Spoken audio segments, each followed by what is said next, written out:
It is a powerful friend. This is a counterintuitive statement, but it is the central truth of Canadian foreign policy in the 21st century. On the grand chessboard of global politics, nations are defined by the choices they make. But what happens when a nation stops making its own choices? What happens when its default response is to simply copy the moves of the player next to it? This is the nature of the sovereignty trap. It is a subtle, corrosive process. It occurs when a middle power, in a well-intentioned effort to maintain a close alliance, gradually cedes its ability to act independently. It is a trap that is not sprung with force, but with the quiet logic of dependency. The nation becomes predictable. Its reactions can be calculated in advance. And in geopolitics, predictability is a critical vulnerability. For decades, Canada's foreign policy has been defined by a core principle: alignment with the United States. This is often framed as a strategic partnership, a union of shared values. But what was once a strategy has ossified into a habit, a dangerous habit of performative alignment. It is the act of aligning for the sake of appearing aligned, often without a rigorous analysis of Canada's own distinct national interests. We see this in voting patterns at the United Nations, where Canada's votes align with the U.S. position between 80 and 90% of the time. We saw it most starkly in the arrest of Huawei's Meng Wanzhou, a move initiated by a U.S. request that plunged Ottawa into a diplomatic crisis with Beijing, for which Canada paid the price. This habit is not a strategy, it is the abdication of strategy. The recent tariff dispute involving electric vehicles and canola is not an isolated incident. It is the latest and perhaps the clearest symptom of this deep-seated strategic ailment. To understand how this trap works and how Canada can escape it, we must dissect the sequence of events with clinical precision. We must analyze the moves made by Washington, the reactive copy by Ottawa, and the calculated counter move by Beijing, because this case study reveals the blueprint of how a middle power loses the game before it has even decided how to play. The price of alignment, a case study.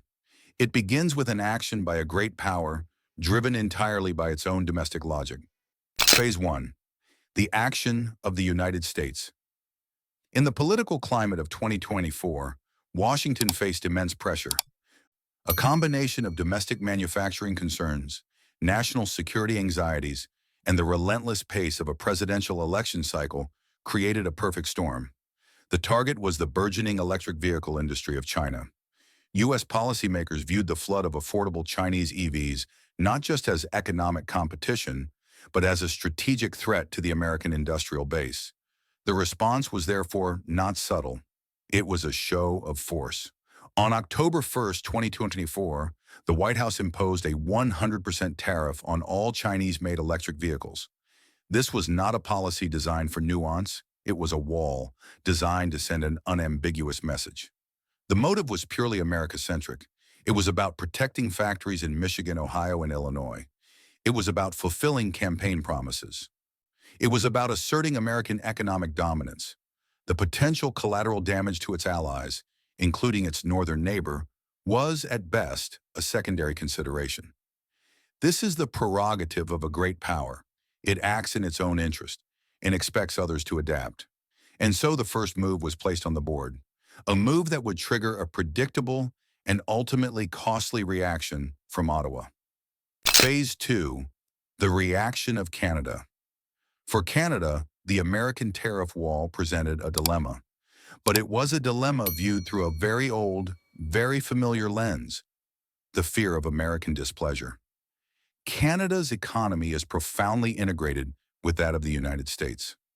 According to Statistics Canada, despite decades of talk about diversification, the U.S. still accounted for 73% of Canada's total merchandise trade in 2023. This is not just a trade relationship, it is a structural dependency. This dependency creates a powerful incentive for Ottawa to avoid any policy that could antagonize Washington. The logic, often unspoken in the halls of Parliament, is that failing to align with the U.S. on a major issue like China could invite punitive measures elsewhere, perhaps on softwood lumber, perhaps on steel. The memory of past trade disputes is long and painful. And so, Canada's response was not born of an independent strategic calculation. It was born of a defensive crouch. Almost immediately after Washington's announcement, Ottawa followed suit. Canada implemented its own 100% tariff on Chinese EVs. The stated rationale was to stay aligned with its most important partner and to prevent Canada from becoming a dumping ground for vehicles shut out of the U.S. market. But this rationale mistakes reaction for strategy. By mirroring the U.S. move, Canada became a policy taker, not a policymaker. It voluntarily stepped into the line of fire, assuming that standing behind the United States would grant it protection. This was a fundamental misreading of the geopolitical chessboard. It assumed that an ally's loyalty would be rewarded with security. It was an assumption that Beijing was about to ruthlessly exploit. Phase 3. The retaliation of China. From Beijing's perspective, the board was clear. A direct, tit-for-tat trade war with the United States across all sectors would be enormously costly for both sides. A more efficient strategy was required, a strategy of asymmetrical retaliation. The principle is simple. Do not attack your opponent's strongest point. Instead, attack their weakest, most exposed ally. China's strategists saw that Canada had willingly made itself that target. Beijing did not retaliate against the American auto industry. It retaliated against a sector critical to Canada, but largely irrelevant to the United States: canola. The counter move was precise and devastating. First came a 100% tariff on Canadian canola oil and meal in March 2025. Then, an even more damaging 75.8% duty on raw canola seeds in August. The economic impact was immediate and severe. Canada was and is the world's largest producer of canola, and China was its single biggest market. The wall erected by Beijing effectively severed that crucial economic artery. This sequence of events perfectly illustrates the failure of performative alignment. Canada followed the U.S. move, but it did not gain security. Instead, it absorbed the full force of the counterpunch that was aimed at the U.S. The very act of alignment made Canada the primary target. As a study from McMaster University argued, this tariff wall does not foster independence. It deepens Canada's dependence on the U.S. market by blocking access to the world's most affordable EVs, and in doing so, slows its own transition to a green economy. Canada got caught in the crossfire of a battle it did not start, all because it chose to wear an ally's uniform instead of forging its own armor. This outcome was not an accident. It was the predictable result of a flawed strategic doctrine, a doctrine that other middle powers have learned to avoid. The Middle Power Playbook. Around the world, middle powers are caught in the gravitational pull of the United States and China. They all face the same challenge: how to navigate between these two giants without being crushed. But while the challenge is universal, the responses are not. An examination of other nations reveals a playbook of strategic options that Ottawa has largely ignored. Case Study 1. Australia, the assertive ally. Consider Australia. Like Canada, it is a member of the Five Eyes Intelligence Alliance and a close security partner of the United States. And like Canada, its economy is heavily reliant on trade with China. For years, it faced immense pressure from Beijing across multiple sectors. Yet Australia's approach has been markedly different. It has demonstrated a capacity for assertive, independent policymaking, even when it creates friction with its partners. In 2018, Australia became the first country to publicly ban Huawei from its 5G network, a decision made on its own security assessment, well before it became a mainstream position in Washington. This move invited significant economic retaliation from China, which imposed steep tariffs on key Australian exports like wine and barley. The economic pain was real. At one point, Australia's wine exports to China fell by 90%. But here the Australian strategy diverged from the Canadian model. Instead of capitulating or simply waiting for the storm to pass, the government and industry launched an aggressive diversification campaign. As reported by the Australian Bureau of Statistics, while the China market collapsed, wine exports to the United Kingdom, the United States, and Southeast Asia surged. The industry adapted and survived. Politically, Canberra held its ground. It strengthened its security ties through the AUKUS Pact, while simultaneously keeping diplomatic channels with Beijing open, eventually leading to a stabilization of the relationship and the removal of the tariffs. The lesson from Australia is that strategic assertion, while risky in the short term, can earn a nation respect from both its allies and its adversaries. It demonstrates that a nation has its own set of principles and will act on them, making it a more complex and therefore more valuable player on the world stage. Case Study 2. Germany and the EU. The rules-based pragmatist.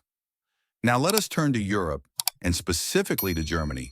As a pillar of NATO, Germany's security is inextricably linked to the United States. But as an export-driven powerhouse, its economic interests are deeply intertwined with China, particularly in the automotive sector.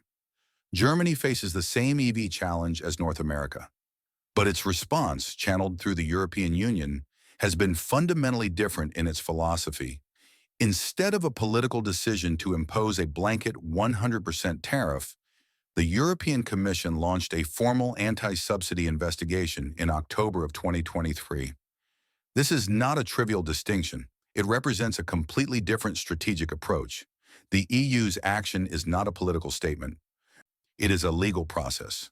The investigation, as reported by outlets like Bloomberg and the Financial Times, is designed to determine on an evidence-based, company-by-company basis whether Chinese EV makers are receiving illegal government subsidies that give them an unfair advantage. If the investigation finds evidence of such subsidies, the EU will likely impose tariffs. But these will not be a flat 100%. They will be countervailing duties calibrated to offset the specific subsidy received by each specific company. The estimated rates are expected to be between 10 and 25%. This is a rules-based approach. It is grounded in the established principles of international trade law. This strategy gives the EU a significant diplomatic advantage. It can argue that it is not acting out of protectionism, but as an impartial enforcer of global trade rules. It frames the EU as a defender of the international order rather than a participant in a chaotic trade war. This approach demonstrates that it is possible to separate security alliances from economic policy. Germany and the EU have shown that a middle power can protect its industries without resorting to the blunt, often counterproductive, tools of a great power conflict. What both the Australian and German cases reveal is the existence of a strategic space between capitulation and confrontation. They operate with a clear-eyed understanding of their own national interests. They possess a theory of the world that guides their actions beyond simple allegiance. It is this strategic clarity that Canada appears to be lacking. The pivot, a strategy for independence. But breaking free requires a deliberate pivot in strategic thinking. It requires moving from a reactive to a proactive foreign policy. It means trading the blunt wall of a tariff for the precision of a surgeon's scalpel. The foundation of this pivot lies in embracing the tools that are specifically designed for middle powers, the instruments of international law. The alternative to Canada's 100% blanket tariff was not to do nothing. The alternative was to do something smarter.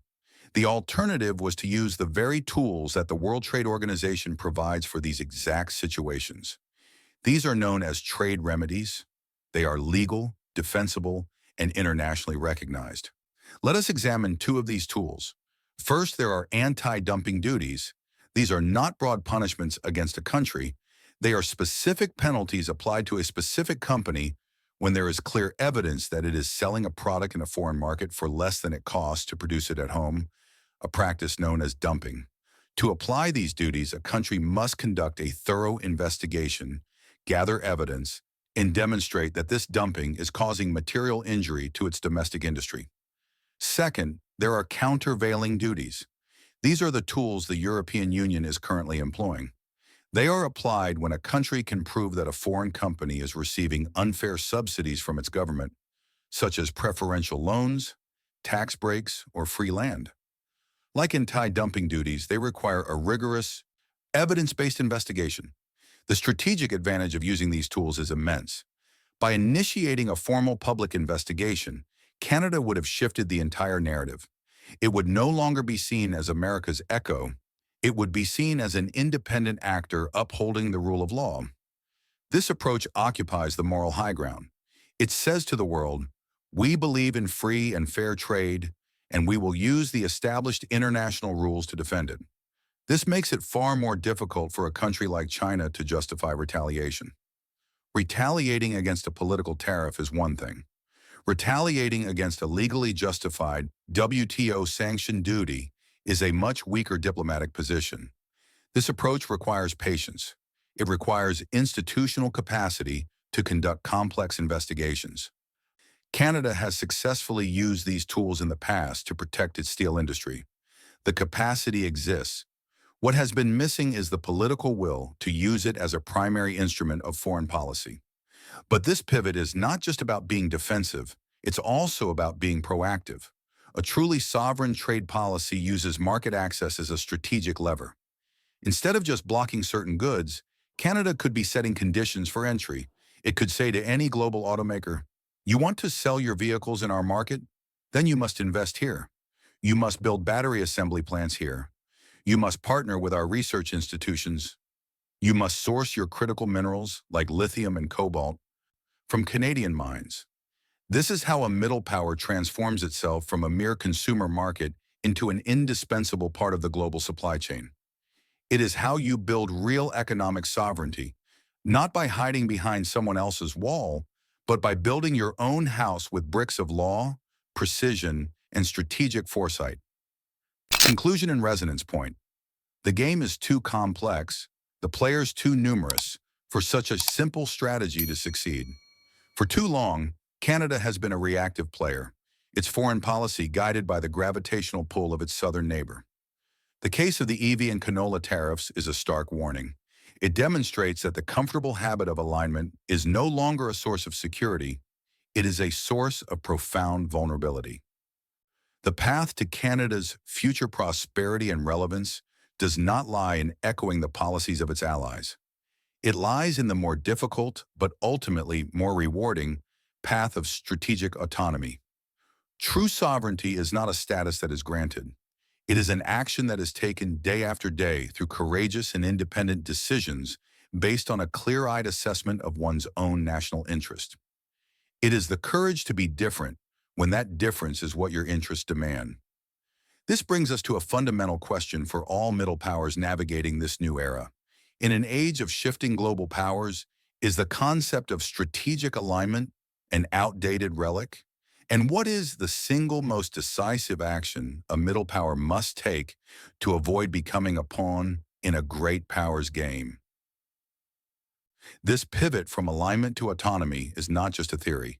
In our next analysis, we'll apply this framework to the most critical strategic domain for Canada's future, the High North. We'll show you the Arctic Gambit, how Canada can checkmate Russia and China.